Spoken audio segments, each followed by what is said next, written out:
Government has launched the 1.2 billion rand Tourism Equity Fund to revive and transform the sector. Tourism Minister Mmamoloko Kubayi joins us now to give a broad overview of how the fund will work and how it will assist businesses during the pandemic and beyond. Minister, thank you so much for your time on eNCA this evening. So to put it in simpler terms, if you want to own a hotel, a lodge, a convention venue, you want to enter the tourism and hospitality sector, and you're a black entrepreneur, this Tourism Equity Fund is for you.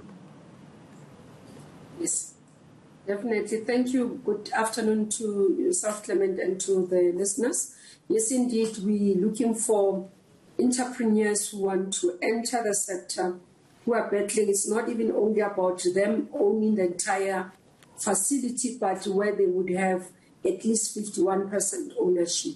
And this facility is indeed is for them, to support them, to be able to own those shares and to assist us with transformation in the sector. So, Minister, we've heard in the past black entrepreneurs saying they have been isolated from entering the tourism sector. How is this going to change the game? Because there have been some legacy issues. No, we're responding to those challenges and the issues that they've raised. I mean, this is what has been on my case since I've been Minister of Tourism in 2019, where tourism sector players or those who are from previously disadvantaged communities, especially women and youth, would say to us, look, we need support, we want to enter.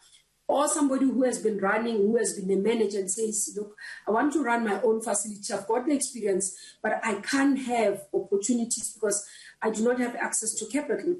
And this was as a result. You remember that the council that is responsible for the overseeing and reporting on how we are doing on transformation, one of the issues they raised as a barrier for people who want to enter the tourism sector from previously disadvantaged communities, were saying that it's because they lack access to financing, and that's why this is about access to finance. We had what we call Tourism Transformation Fund, which was a small amount of fund. It wasn't buying or purchasing equity shares in bigger, establishment. It was for something around 5 to 10 million less activities for expansion as well. It was not for acquisition. If you wanted to buy shares, let's say, for example, in a conference venue, it wouldn't support you. Yeah. So that's why we've gone to look at this, lessons learned from those, feedback from stakeholders, and we responded with this facility, with this fund that we launched yesterday. Yeah. So can businesses that are already in the sector apply for the fund?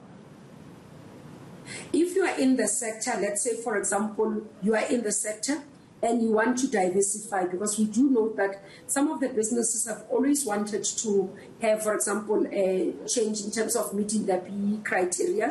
They can apply. The black partners will be able to apply and receive support to join that particular facility. And we'll do the due diligence to see in terms of avoiding, as you remember, President yesterday spoke about the challenge of why sometimes we did not meet the targets is because sometimes we give funding as government and people go and front. So we want to make sure that the due diligence is done so that we don't have people fronting, but there are true owners and it has to be 51%. So the current owner will have to be able to cede 51% to the new owners as well. How is this fund different from entrepreneurs and business people getting a loan from a particular financial institution? This one is different because we've got components of it. It's three in terms of components, three partners who have come together. The Department of Tourism coming together with almost around 540 million for grant facility, 120 for loan from CIFA, and then 540 almost around there from the banks, which are providing a credit facility. So it's different. It's not a whole holistically loan. From our side, we are providing you with the entrepreneur with a grant that reduces the burden of repayment, so that there is sustainability in terms of the business. The person can be able to build into that and be able to be viable. And then the loan assists us, and part of our money in terms of the department will also contribute towards the loan, and because we want it to revolve, so that whoever we assist now, we should be able to assist others later. The credit facility assists with exposure to the bank so that the credit people in the bank have exposure to the people that we are supporting, so that tomorrow when they want expansion, they want growth, they are able to interact with the bank because the bank would have their profile. What we have received previously from the sector is that you find black entrepreneurs in the sector saying, when I go to the bank, I'm not able to get support because they are not exposed to our environment, firstly, as tourism. They do not know how the tourism industry operates. But thirdly, they do not have access to our records, and in terms of they do not believe in what we have. So we're trying to protect that area so that the banks are able to understand our sector, see how we are supporting them, and come in as part of expansion for later purposes with the partners that would be, with the entrepreneurs that would be supporting. Yeah. Minister, the tourism industry continues to be affected by the COVID-19 pandemic. I mean, the ban on the sale of alcohol, for instance, is still quite a serious concern for a lot of these restaurants, a lot of these hotels, of these lodges. I want to understand how this particular fund, equity fund, is going to help support the tourism industry that's been affected by the COVID-19 pandemic. Some people have argued this is simply not the time to be launching a transformation equity fund when most of the focus should be going on helping and supporting the industries that are suffering as a result of the pandemic. Our response as the department is multifaceted approach in terms of how we respond for the sustainability of the tourism sector. You'd understand, Clement, that firstly is that when you want to reconstruct, because we spoke as government of a reconstruction of the economy, economic reconstruction and recovery. So it's not only just the recovery, it's about reconstructing.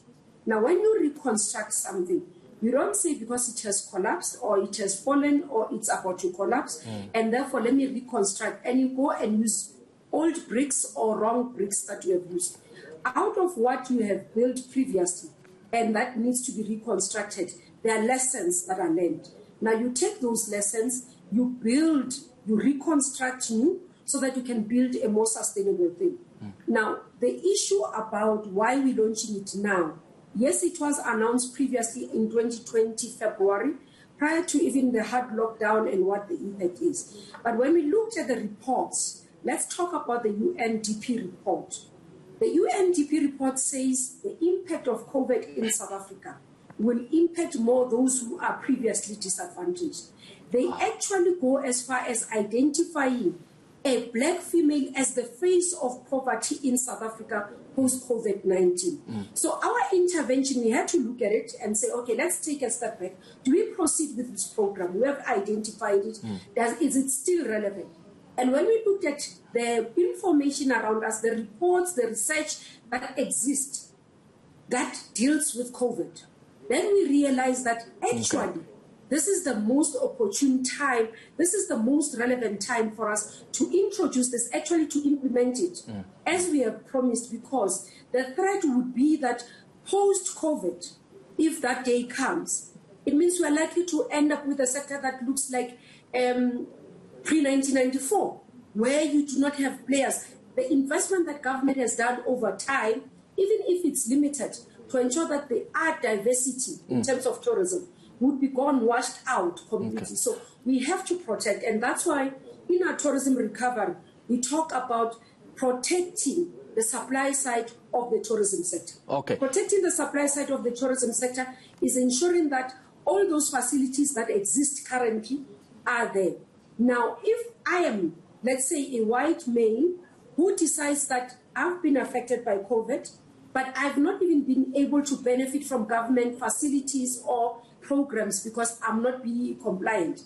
And for sustainability, because the international market has been closed, I would need to comply so that I can have access to the market that exists domestically. That person then has an opportunity to bring in black players so that they can comply with PE, and then their facility and their establishment has better chances of surviving because they will also gain access to government business. Yeah, we're just running out of time, and I quickly have to ask you this two quick question. I don't have to tell you about the experience that we've had with similar funds before and how they get corrupted by those in the system. How are you going to make sure that this doesn't become another project that benefits politically connected cadres?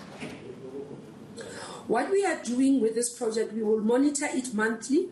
One of the things we've set a record as the Department of Tourism in terms of transparency. You note that we were one of the first departments when we released the relief fund to publish the names of the beneficiaries. So we'll look at mechanism jointly between ourselves and CIFA to ensure that there's transparency, because in transparency, then you know that you're building confidence in the public.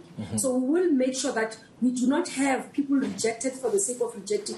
I mean, there are a lot of stories in the public where you hear that somebody brought in an application, someone sat with it for a longer time, and that opportunity passes, and then it's passed on the hands. That in combating that, we said they must fast track, at least ensure that the application is approved at least within a month.